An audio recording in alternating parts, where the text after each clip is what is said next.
Hi friends, अनु की कहानियों पर आपका स्वागत है। यहाँ आपको सुनने को मिलेंगी ढेरों कहानियाँ।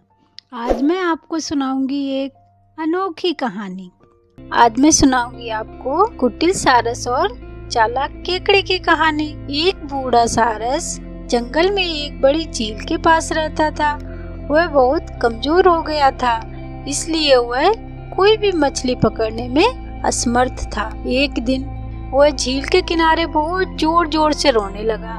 एक जवान केकड़ी ने उस सारस को दुखी होते हुए देखा तो पूछा, तुम मछली पकड़ने के बजाय रो क्यों रहे हो? सारस ने जवाब दिया, मैंने मरने तक उपवास रखने की प्रतिज्ञा की है। मैं अब किसी मछली का शिकार नहीं करूँगा। केकड़ी की जिज्ञासा बढ़ गई। उसने पूछा, अगर तुमने संसार त्यागने का निर्णय ले ही लिया है तो तुम रो क्यों रहे हो? सारस ने दुखी स्वर में जवाब दिया, मैंने एक आकाशवाणी सुनी है कि यहाँ 12 वर्षों तक वर्षा नहीं होगी।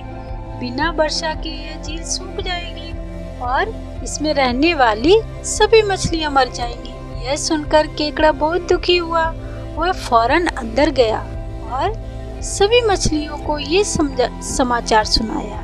यह समाचार सुनकर मछलियों में मच गया, यानी भगदड़ मच गई। सब परेशान होने लगी।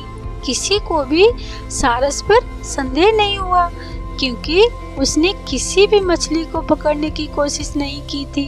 वे सभी उस सारस के पास पहुंची और इस समस्या का कोई हल निकालने की विनती करने लगी। सारस ने मछलियों को प्रॉमिस करते हुए कहा, घबराने की जरूरत नहीं है। यहाँ से थोड़ी दूरी पर बहुत बड़ी झील है।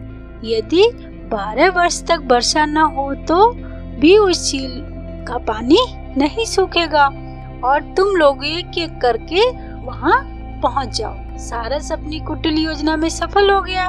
मछलियाँ उस बड़ी सी झील में जाने को राजी हो गईं। रोजाना वह दुष्ट सारस एक मछली को झील से ले जाता और थोड़ी दूर जाकर एक बड़ी चट्टान पर पटक कर मार देता। उस मछली को खाकर सारस झील में पुनः लौट आता और बाकियों को झूठी कहानियां सुनाता कि मछलियां वहां जाकर कितनी खुश हैं। सभी मछलियां उस झील में जाने के लिए और भी खुश हो जाती।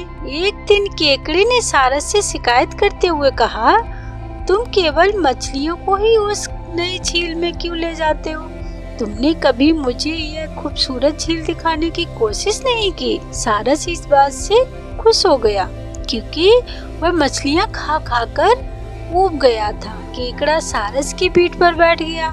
जब भी लोग उस बड़ी चट्टान के ऊपर से गुजरे, केकड़े को वहां मछली के कांटे दिख गए और उसे सारस की सारी चाल समझ आ गई। चालाक केकड़े ने बड़ी मासूमियत से कहा, मेरा भार बहुत ज्यादा है और तुम थक भी गए होगे, थोड़ी देर आराम कर लेते हैं। सारस इस भ्रम में था कि केकड़ा उसकी पकड़ से निकल नहीं पाएगा और मूर्ख धूर्त से हंसा और बोला, अरे मूर्ख, आगे कोई झील नहीं है। मैं तुम्हें बाकी मछलियों की तरह इसी चट्टान पर पकड़कर चूर कर दूंगा और तुम मेरा भोजन बनोगे।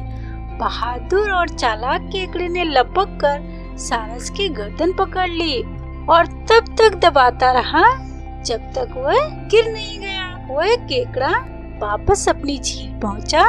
मछलियां उसे वापस आता देखकर हैरान रह गईं और लौटने का कारण पूछा। केकड़े ने जवाब दिया, दुष्ट सारस ने हमें मूर्ख बनाया। उधर कोई झील नहीं है। वह हमारे सभी दोस्तों को खा गया, लेकिन मैंने उसका काम तमाम कर डाला, इसलिए अब घबराने की कोई जरूरत नहीं। इस कहानी से यह शिक्षा मिलती है, अपनी बुद्धि और शौर्य से किसी भी समस्या का हल निकाला जा सकता है। धन्यवाद।